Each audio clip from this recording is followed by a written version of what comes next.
Duty पर से आए, भाभी ना जाने किससे फोन में बात कर रहे थे।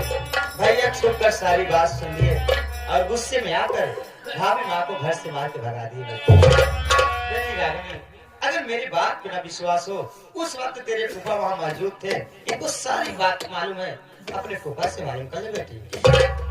फूफा जी, ये जो बुआ बात कर रहे हैं, ये बात सच है फूफा जी। अरे आप कह दीजिए ना फूफा जी, ये सारी बातें झूठी है। आप तो बोलते नहीं फूफा जी, बताइए ना। रागिनी, तुम तो अच्छी तरह से जानती हो बेटी कि तुम्हारा फूफा बहुत बड़ा देवता है बेटी। ना ये कभी गंदी बात बोलता है, ना कोई गंदा काम करता है, ना गंदी हमारी भावना रहती है बेटी। और कुछ न बोल के बेटी इतना कहूंगा, समझदार के लिए इशारा ही काफी बेटी। तेरी मम्मी के आचरण ठीक नहीं थे। नहीं हमारी मम्मी ऐसे नहीं कर सकती है। हमारी मम्मी के ऊपर मुझे भरोसा है।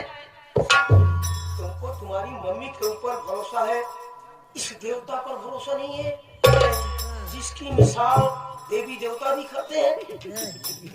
आप लोग जरा हमारे चेहरे को देख करके बताएं कि हमारे चेहरे में क्या डिफेक्ट है, क्या कभी जो कोई हमारी बात पे विश्वास नहीं करता। बताओ। एक बात ये बताइए कि आप लोग इतना निर्दयी निकल गए कि हमारे पास फोन करके बता भी नहीं सके। बताइए। बेटी, हम वो कठपुतली है जिसका धागा तुम्हारे डैडी के हाथ में। हम तो तुम्हारे पास फोन करने वाले थे बेटी। तुम्हारी मम्मी भी तुमसे मिलना चाहती थी, लेकिन तुम्हारे पापा उल्टी खुपरी के आदमी कहाँ मानने वाले बेटी। नहीं विश्वास है तो अपने पापा के पास फोन लगा लो, तब तुम्हें समझ में आएगा तुम्हारा फूफा कितना बड़ा रईस इंसान है। पापा का फोन लगाती हूँ।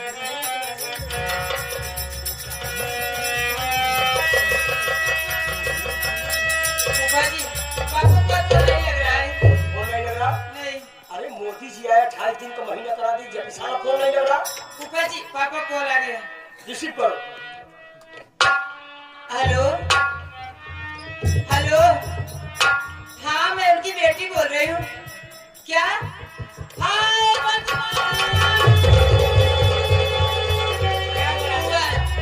पापा दुश्मनों से बॉर्डर पे लड़ते लड़ते सही।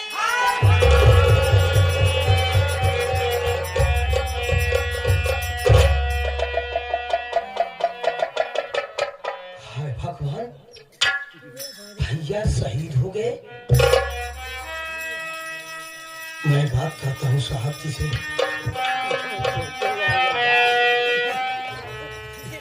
Hello hello hello.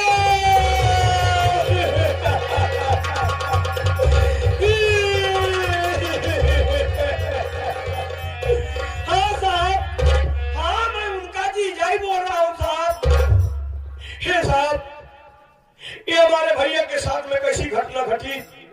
जी हाँ, तो जी जी जी क्या लड़ाई के दौरान दुश्मनों ने गोली उनके सीने में मारी।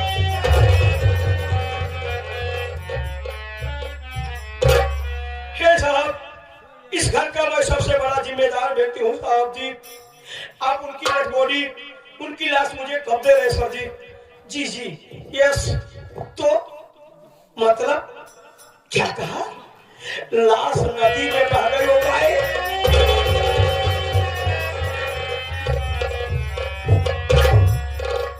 वाह भैया वाह, आपने मुझे इतना बेगाना समझ लिया कि मेरे हाथों से 2 गज कफन भी न लिया। आपके आत्मा को शांति मिले भैया, आपको स्वर्ग में उच्च स्थान मिले। सारी नर्क की जिम्मेदारी मैं अपने कंधे पर लेता हूँ।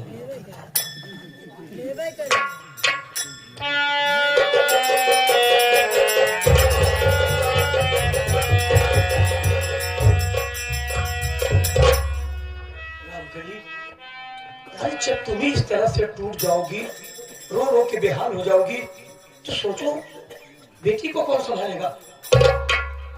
स्वामी जी, मेरा तो सारा सपना ही बिखर गया। उठाओ रानी बेटी को पकड़ो।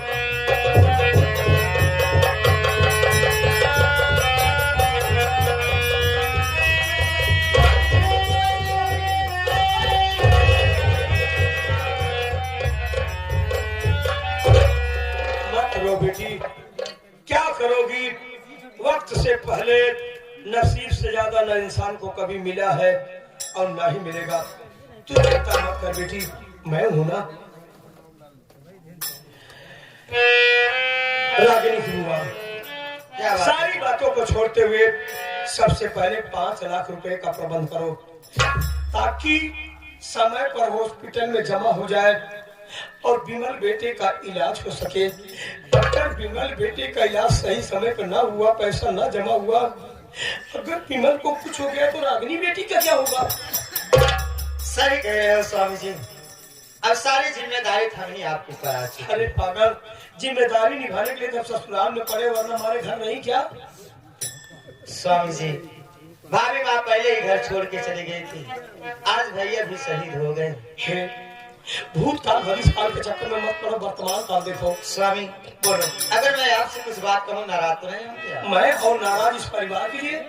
स्वामी, अरे जब बेटी का सुहाग ही नहीं सलामत रहेगा, जब विमल बेटे ही नहीं सलामत रहे, कि सारा गहना पहन के मैं क्या करूँगा? मतलब? स्वामी जी, आप मेरी बात मानिए। बोलो। ये हमारा सारा जेवरात ले जाइए, बेच दीजिए, बेच कर विमल बेटे के इलाज में लगा दीजिए। अरे स्वामी जी, आप सलामत रहेंगे तो आप बहुत सारा गहना बनेंगे, सारा श्रृंगार तो आपसे है। वाह राम हरि वाह, आज मैं बड़े सीना चौड़ा करके कह सकता हूँ कि मैं तुम्हारा पति हूँ। अगर दुनिया में किसी को पत्नी मिले तो हमारी रामकली जैसे, और किसी औरत को पति मिले तो हमारे जैसा। निकालो निकालो, जल्दी करो, वरना हॉस्पिटल में पहुंचने में लेट हो जाएगा। ये सब बहाना दिखाई।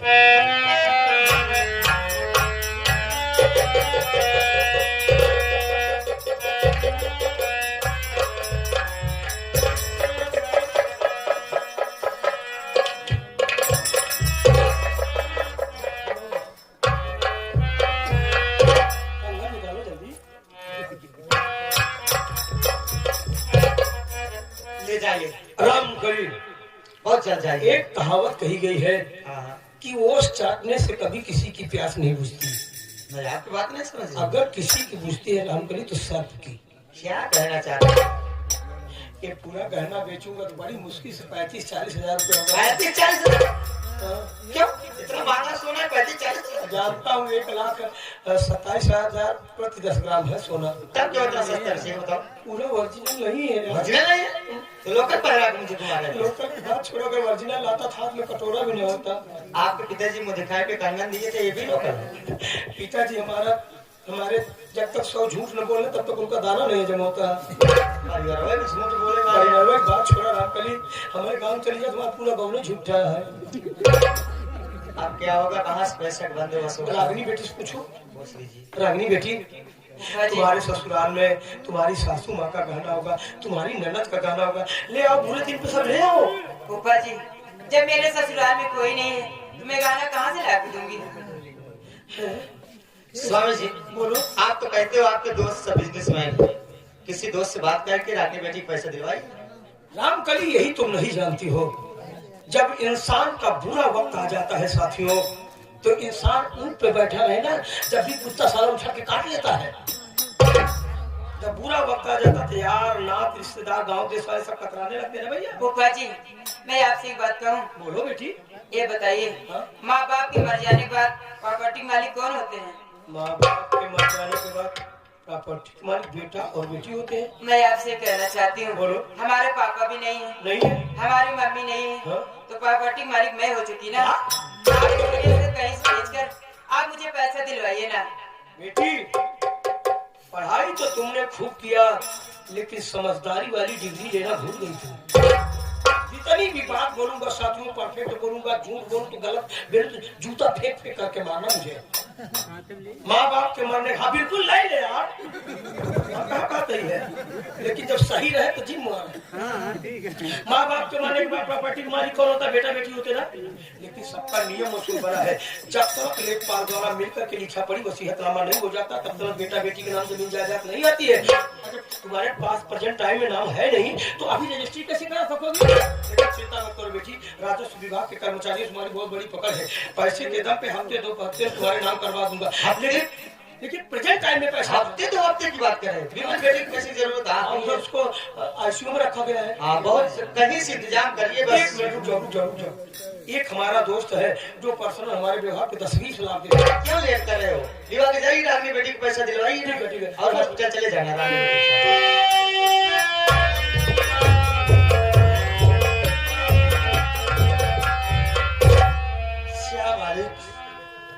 न जाने किसकी नजर हमारे परिवार पर लग गई है।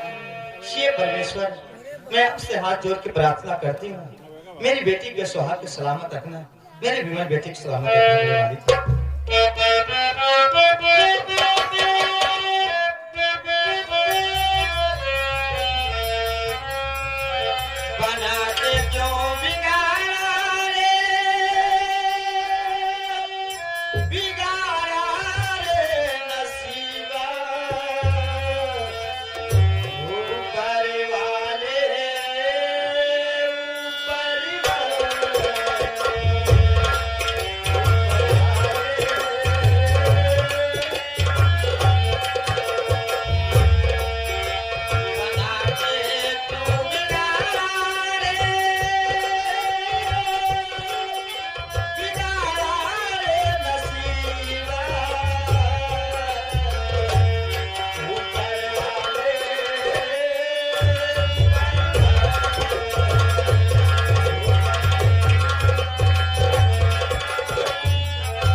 पैसा दिलवाइए ना।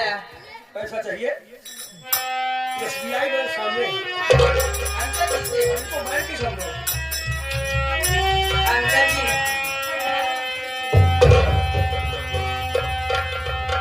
मेरी बात सुनिए अंकल जी।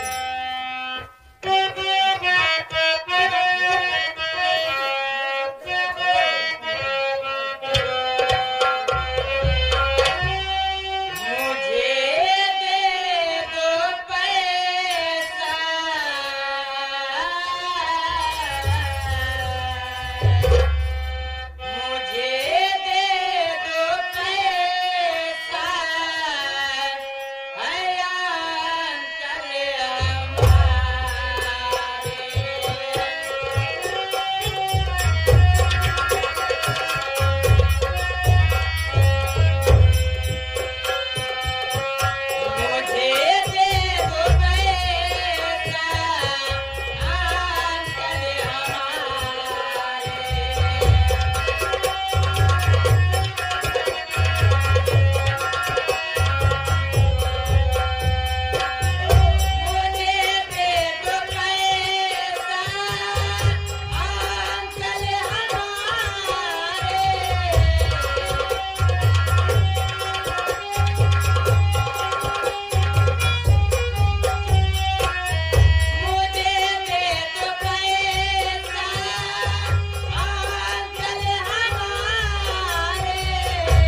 कर दूंगी। और इसी के साथ ये सीन को देखते हुए आगे हमारे शिव बहादुर मस्ताना, ये ठेकेदार जादूगर साहब, ये इनका ग्राम सभा, ये पूरे छेमी का पूर्वा के निवासी है। ये पोस्ट मानधाता और 10 रुपए का इनाम करते हैं और गाना सुनना चाहते हैं। चूड़ी मजा न देगी कंगन मजा न देगी। सुबह का इंतजार कीजिए, सुबह में बोले मेरी बात सुनो।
इसलिए फैसला तुम्हारे हाथ में।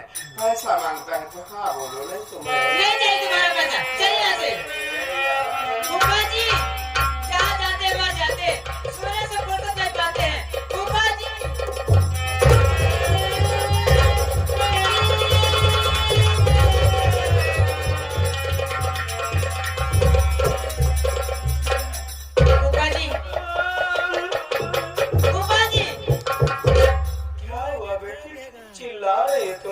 सोने से फुर्सत नहीं पाते हैं। बेटी जिस दिन हमारे उम्र को हो जाओगी बेटी, खुद ही समझ में आ जाएगा। ये बताइए आप मुझे कहाँ लेकर कराए पैसे दिलाने के लिए? पैसा दिलाने ले आया हूँ दोस्त। पैसा दिलाने के लिए? ये हरामजादा उल्टी सीधी बातें बोल रहा है। कुछ कहा क्या इसने बेटी? कुछ कहा? कह रहा पैसा दूंगा तो ले लो, चलो ना। पैसा ले लूं? हाँ। कह रहा पैसा दूंगा, एक रात मेरे पास सोना पड़ेगा।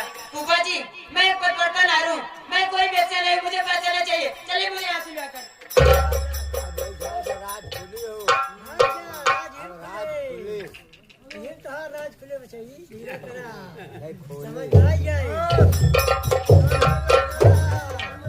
बेटी बेटी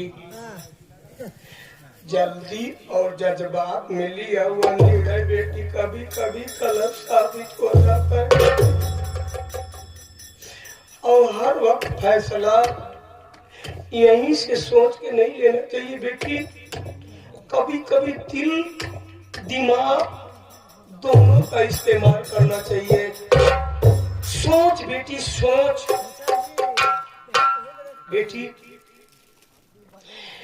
तेरे सामने कितने लोगों के पास मैंने फोन लगाया ना,